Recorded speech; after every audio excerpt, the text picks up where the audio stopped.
Hi, my name is Kathy. The topic that I have chosen to talk about today is healthy ego. However, in order to know what healthy ego is, we need to find out what ego is first, and we need to find out what is considered an unhealthy ego. Now, before I start, I would like to suggest that you watch my first video, which is called Naturality and Mindfulness, so you can have a better understanding of what I'm going to talk about today. Ego is a bunch of identities, boundaries, and limitations that we create for ourselves due to our culture, due to our families, beliefs, society, basically the environment that we grow up in. All these boundaries and identities are required because the human brain is not born mature enough to experience fully functional individual. That's why we at the age of 2 to 3, we start collecting all these identities and boundaries in order to protect ourselves, in order to have that sense of love, belonging, and security. All these identities are our ego. Now, the connection between us to the ego is like the connection between water to its container. We are the water, and the container is the ego. Now, the stronger the container, the less chance there is to lose water. Now, if we build our ego due to our culture and environment conditioning and programming, we start identifying ourselves based on that. And we become so attached to those identities that we lose connection with our authentic selves, unaware that things may change. For example, if we move to another country, the environment that we live in changes. We may lose our loved ones. We may lose money. We may get divorced. And this is exactly when all the problems start arising. Now, if we limit ourselves to those identities that we built based on culture and environment conditioning and programming, it is going to be very hard to deal with these changes. And since our containers are not strong enough to hold us together in one piece, we may easily fall apart. That is why at the age of 23 or 24, we should start digging into ourselves in order to find our real selves. Now, as human beings, we can either have healthy or unhealthy ego. Unhealthy ego is what I just explained and a lot more. Someone with unhealthy ego tends to identify himself based on what other people think of him, judge him, or describe him.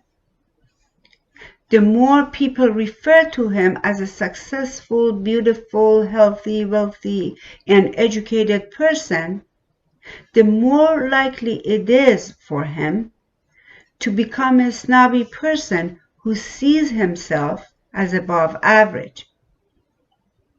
And as long as he's experiencing this shallow happiness, he's not going to be motivated to find his true self. Now, at the same time, if this person has been judged as an unsuccessful, unhealthy, unwealthy, uneducated, inept, or an ugly person, the chance that he's going to have such an image of himself is a lot. Of course, with no self-confidence. Now, one with healthy ego has a strong container that keeps him in one piece through all the hardships of life. He gets to know his inner talent and abilities, basically all the qualities that he was born with, and he defines himself according to that. He does not limit himself by what he's been forced to become, by his culture, society, environment, and so on.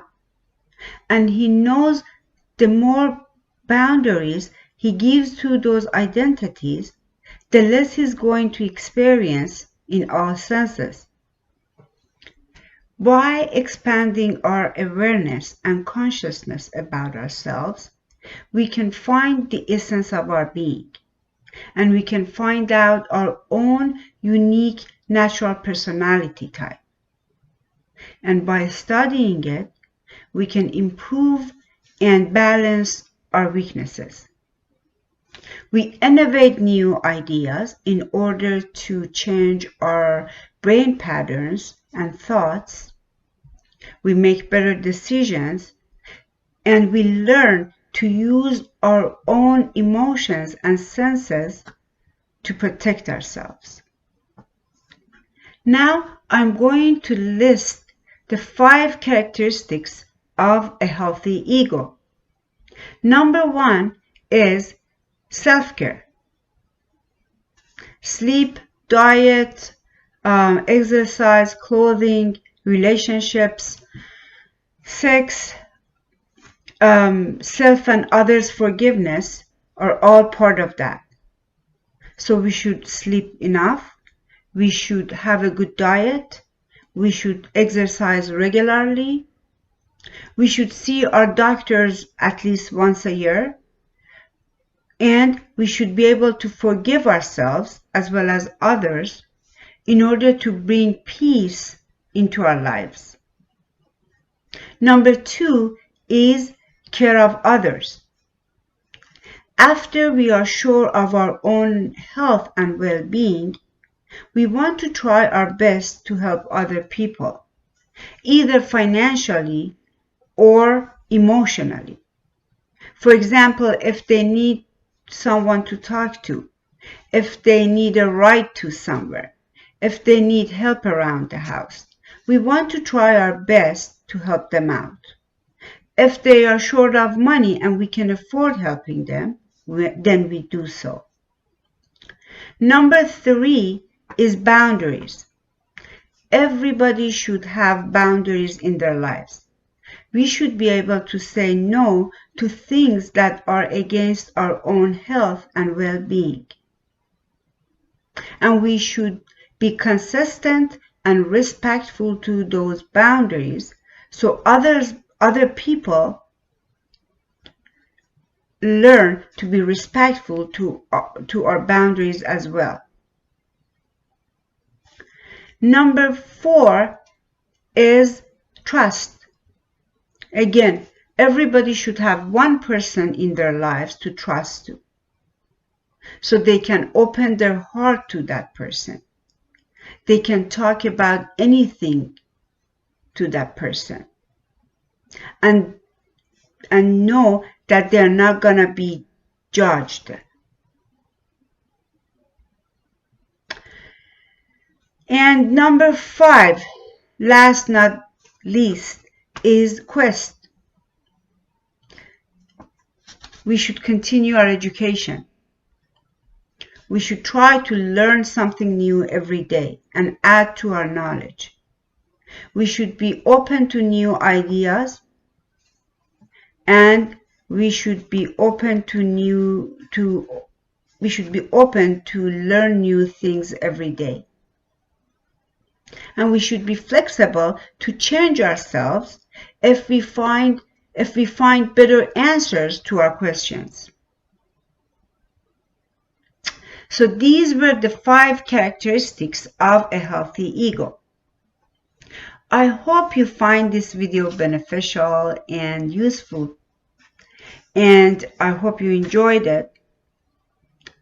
So please take care of yourself, and I'll see you in my next video. Thank you.